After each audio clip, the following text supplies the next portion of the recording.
Alright, brief word on modifying knives. Brief on that. As you can see, this knife used to look kind of like this knife. The knife will modify itself if it's got handle material like this is plastic, fake bone. It will modify itself real quick. Once I've thrown this knife some more, I guarantee this is all going to break away. And I've actually made some videos last fall when I had the idea to make this video course on modifying the knife handle, and I'll put those videos on. You know, I use duct tape for this, which works just fine. You could wrap it in leather, or you could go the length and buy some parachute cord of any color and macrame up some braided cord, and I'll even include that at the end of this on how to macrame a knife handle. You'll need about 15 feet of braided cord to do a large knife. Works very good. I got a way that they shrink fit right on. They'll stay right on there. Yeah, if you're going to buy different knives, cheapies like this $10 or $12 knife, you know it's got a full tang like this one, so all the handle fell away, but I still have a good throwing knife. So you're going to modify it. If this fell away here, the finger guard, it would be no big deal. It would still be a good throwing knife. In this case, it stayed put. So sometimes they'll have a hand guard or a finger guard that will get loose. If that gets loose, you're going to want to remove it. These haven't so far. I think they're brazed on. This knife handle's actually held up pretty well. So I'm not going to remove it. Generally, I'll just keep throwing this knife until the handle starts falling off. Then I'll take the handle off and wrap it in duct tape or braided cord or something else. Keep in mind that when I take a knife like this, or this, any knife, and the handle is gone, and I wrap it up in duct tape or whatever, that's a way to change the balance of a knife.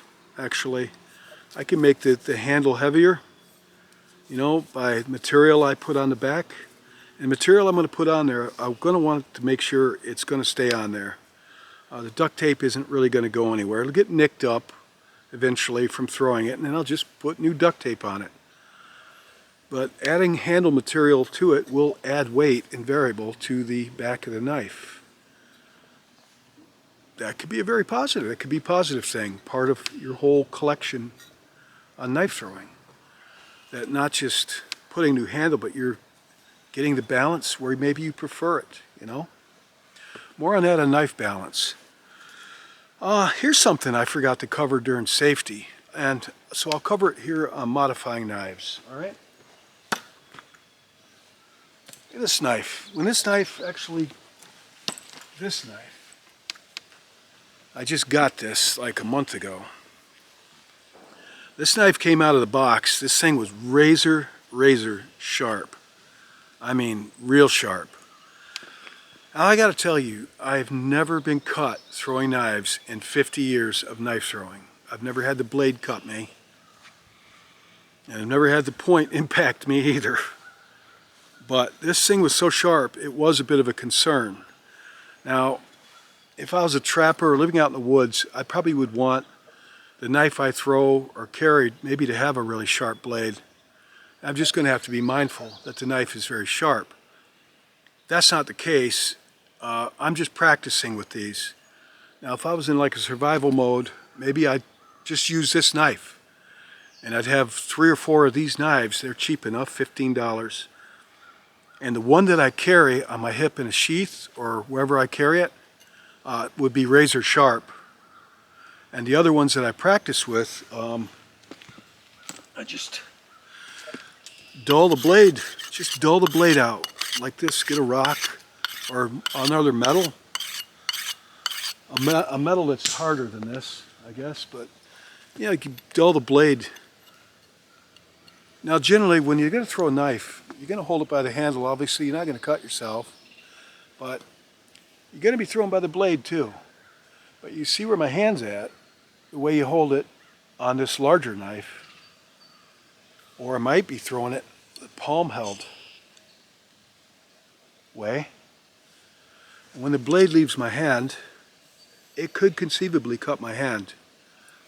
When I hold it like this, not really, it's not going to cut me. And definitely when I hold it like this, it's not going to cut me. If I have a bad throw, that's where it hits me or it hits whatever it hits. Bad enough that the point might get you, but maybe just the edge is going to get you.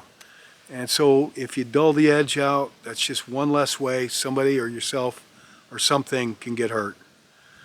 So I'd say for your throwing knives, dull the edge. If you're in a survival situation or combat situation, then I guess you wouldn't want to dull the edge. Maybe, like I said, just throw with that knife. You get really good with it. Like when I was in service, I used to throw an Air Force survival knife, which is kind of like a Marine Corps K-bar. And I got really good throwing that knife. And you know, I had different ones. I'd dull the edge, and then I had the one I carried in a sheath was really sharp. But I could throw that just as well as the dull ones. You get my point on that. So that's something to be mindful of when modifying a knife. Do you want to dull the edge for safety? Just knife throwing, this is the business end. Right there, that's all you're worried. It's a tip. Doesn't matter if it's going to stick just as well if it's dull or sharp. It doesn't matter. Just a tip. So, and like I said, I carry this knife. This pocket knife is actually very, very sharp. Something to think about, dulling the knife or not. I think that's it. Next is knife balance.